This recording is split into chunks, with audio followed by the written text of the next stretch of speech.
Hello বন্ধুরা, good afternoon. আজকে লাঞ্চে কী আছে দেখো। এই হচ্ছে ভাত, আর এই হচ্ছে মুগ ডাল, পাঁচফোড়ন, তেজপাতা, শুকনো লঙ্কার সম্বার। আর এটা হচ্ছে তোমার মাছ, দেখো কাতলা মাছ এমনি মাখা মাখা করেছি, কাঁচা লঙ্কার পেঁয়াজ বাটা, পেঁয়াজের সম্বার দিয়ে করেছি। এটা মাছটাকে ভেজে তুলে নিয়েছি, পেঁয়াজের সম্বার দিয়ে কাঁচা লঙ্কা পেঁয়াজ বাটাটা একটু লঙ্কার গুঁড়ো হলুদ নুন দিয়ে ভালো মতন কষিয়ে জল দিয়ে দিয়েছে। মাছটা আগে ভেজে তুলে নিয়েছিলাম, যখন তোমার জলটা ফুটে উঠেছে অল্প একটু দিয়েছিলাম, তারপর দিয়ে একটু নাড়াচাড়া করে ধনেপাতা দিয়ে নামিয়ে নিয়েছি।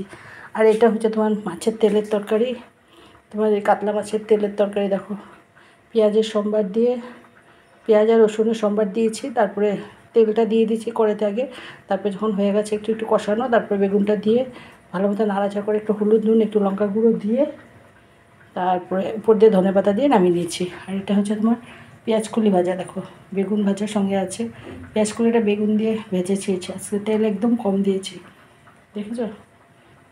এটাতে বেগুনটাকে ভেজে তুলে নিয়েছে, কালো জিরা শুকনো লঙ্কা সম্বার দিয়ে হলুদ নুন, যখন হয়ে আসছে বেগুনটা দিয়ে নামিয়ে নিয়েছে। আর এটা হচ্ছে আজকে তোমার মেন অ্যাট্রাকশন, এটা হচ্ছে লোকাল চিকেন। দেখো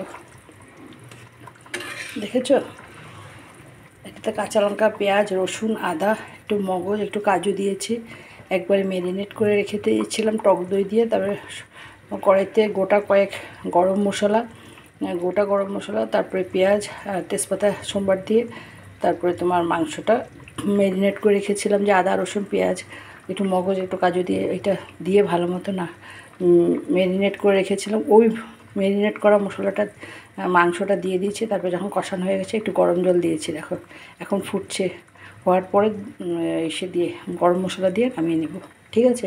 এই হচ্ছে, ও সঙ্গে আছে দুধও জাল দিয়েছি। দেখো এই হচ্ছে আজকে দুপুরে আমার লাঞ্চ।